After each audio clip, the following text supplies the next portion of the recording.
A Operação Horus Paraná, no município de Querência do Norte, ganhou reforço no fim de semana após um atentado contra o secretário de Segurança do município, Claudinei Neri. Na sexta-feira, o secretário foi baleado em uma emboscada após sair de um jogo de futebol em um clube da cidade. Ele encontra-se estável e fora de risco. A ação criminosa foi considerada uma tentativa de retaliação às forças de segurança, após a instalação da base do programa Vigia do Ministério da Justiça e Segurança Pública em Querência do Norte no dia 19 de dezembro. Desde o fim de semana, policiais militares e civis do Paraná, policiais rodoviários federais e policiais federais reforçaram a atuação integrada na região e em portos adjacentes. O Ministério da Justiça e Segurança Pública continuará firme no combate ao crime organizado, atuando de forma integrada com estados e municípios, proporcionando a realização de operações integradas, capacitações e instalação de bases operacionais. No Paraná, desde que teve início em abril, a Operação Horus evitou lucro de mais de 120 milhões de reais aos criminosos. Foram apreendidos mais de 22 milhões de maços de cigarros, mais de 5 toneladas de drogas, 60 embarcações e 200 veículos. A atuação integrada evitou prejuízo de mais de 127 milhões aos cofres públicos. O programa Vigia apresenta resultados expressivos em todos os estados onde já está sendo desenvolvido. A Operação Horus está presente no Mato Grosso do Sul, Paraná, Rondônia, Acre, Goiás, Amazonas e Tocantins. O ministro da Justiça e Segurança Pública, Sérgio Moro, fez um alerta aos criminosos. Pelas redes sociais, Moro disse: o secretário de Segurança de Querência do Norte, Paraná, foi atacado após a implantação do programa Vigia do Ministério da Justiça e Segurança Pública na região, para combate ao tráfico e ao contrabando. Reforçado o efetivo na região após o incidente. O secretário passa bem. Atacar agente da lei só vai gerar mais policiais na região. Uma atuação integrada entre diferentes instituições evitou que organizações criminosas que operam nas fronteiras do país faturassem mais de 3 bilhões de reais com contrabando de cigarros, produtos eletrônicos, medicamentos, produtos hospitalares, entre outros, nos últimos 5 meses. A estimativa foi feita a partir dos resultados obtidos pela Operação Horus, que acontece na região que vai de Foz do Iguaçu a Querência do Norte, com foco principal na região de Guaíra, no Paraná, iniciada em 15 de abril de 2019. A Operação Horus faz parte do programa Vigia, iniciativa do Ministério da Justiça e Segurança Pública para fortalecer o combate ao crime organizado e aumentar a fiscalização e repressão aos crimes transfronteiriços. Com apoio da Secretaria de Operações Integradas, a Horus conta com a atuação da Polícia Federal, do Batalhão de Polícia de Fronteira da Polícia Militar do Paraná, do Exército Brasileiro, da Polícia Rodoviária Federal, da Força Nacional de Segurança Pública e da Receita Federal. A grande diferença da operação, na realidade, é a integração entre as instituições mesmo. A gente tem ali um esforço conjunto de todas as instituições e é uma chamada ação convencional de obturação do Rio Paraná. Nós bloqueamos o Rio Paraná num ponto onde existia um tráfego muito intenso de embarcações.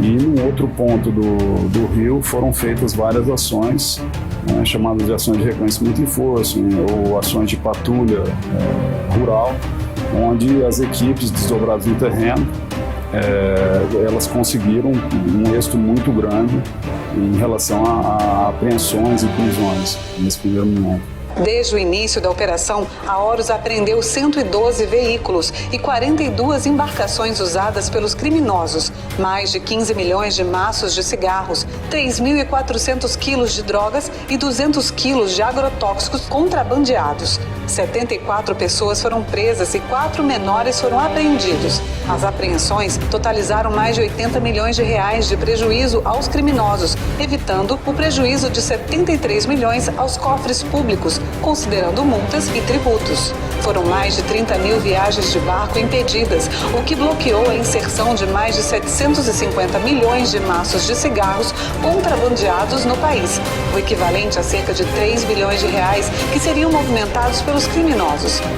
A Horus hoje ela pode ser dividida em dois tipos de operação, dois modelos diferentes de operação. Essa de bloqueio, nós estimamos que tem deixado de entrar no país cerca de 200 lanchas carregadas com contrabando, armas e munição por dia. Isso aí dá, ao longo desses 4 meses de operação, algo próximo aí a 3 bilhões e meio de reais que deixaram de entrar, né? Deixaram de ser contabilizados pelo crime organizado. Todas as ações da Operação Horus fazem parte do Programa Vigia, Programa Nacional de Segurança nas Fronteiras, um dos projetos estratégicos do Ministério da Justiça e Segurança Pública. O próximo passo é ampliar o programa para que alcance os 11 estados fronteiriços, levando os mesmos princípios de combate aos crimes em áreas de divisas interestaduais para os quase 17 mil quilômetros de fronteiras entre o Brasil e outras nações. Combater a criminalidade organizada ligada a desvios de recursos financeiros públicos. Isso dá trabalho, mas funciona. Uma parceria estratégica entre o Ministério da Justiça e Segurança Pública, os estados brasileiros e o Distrito Federal estabeleceu uma rede nacional de laboratórios de tecnologia contra a lavagem de dinheiro. Estamos falando da Rede Lab, que virou uma referência no país. A Rede Lab já analisou mais de 15 mil casos desde a sua criação em 2007 e produziu mais de 18 mil relatórios. Nesse tempo todo, esses laboratórios de investigação rastrearam 304 bilhões de reais em ativos com indícios de irregularidades. Todas essas informações são enviadas para os órgãos competentes de investigação. Muitas vezes o próprio laboratório é um dos únicos braços de combate à corrupção e à lavagem de dinheiro no Estado. A estrutura ela é diferente, dependendo de qual que é o órgão e também de qual investimento que foi feito nesse laboratório. A corrupção e a lavagem de dinheiro são problemas endêmicos. Ela tem um impacto muito grande em políticas públicas, em políticas de segurança, em planos econômicos. Então, o trabalho que é feito hoje pela Rede Lab é justamente para tentar cortar esse tipo de ilícito na raiz. Os laboratórios são modelos e funcionam em todo o Brasil. Este aqui é o laboratório localizado dentro do Ministério Público do Distrito Federal e Territórios. Aqui e nas outras estruturas, as equipes especializadas aplicam soluções de análise tecnológica em grandes volumes de dados. Assim, é possível usar bons sistemas e boas práticas para cuidar do dinheiro público. Desde 2006, temos uma participação já utilizando ferramentas e técnicas oriundas da Rede Lab na operação intitulada Caixa de Pandora. Teve repercussão nacional e é uma operação que foi inédita porque foi a primeira a ter um governador de exercício preso. Tivemos outras operações no decorrer dos anos e em 2015 a operação intitulada Dubai, combate à máfia dos combustíveis, e ela trouxe um resultado de uma assinatura de um TAC de 52 milhões, o qual esse dinheiro todo está em juízo e vai ser revertido para a sociedade. Então a sensação é que essa parceria com o MJ da Rede Labs tem resultado um combate eficiente e eficaz à corrupção, à criminalidade. A tarefa dos laboratórios de inteligência inclui desarticular a criminalidade organizada, identificar as operações realizadas, assim como rastrear a maneira como esses criminosos aplicam o dinheiro ilícito na economia formal.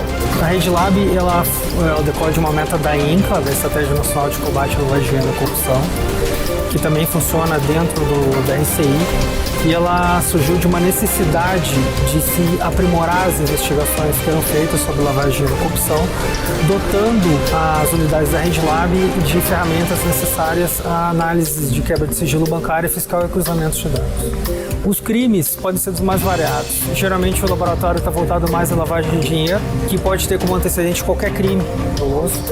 Pode ser crime de corrupção, tráfico de drogas, tráfico de armas. Atualmente são 63 laboratórios de combate à lavagem de dinheiro, com mais de 500 profissionais trabalhando em todo o Brasil.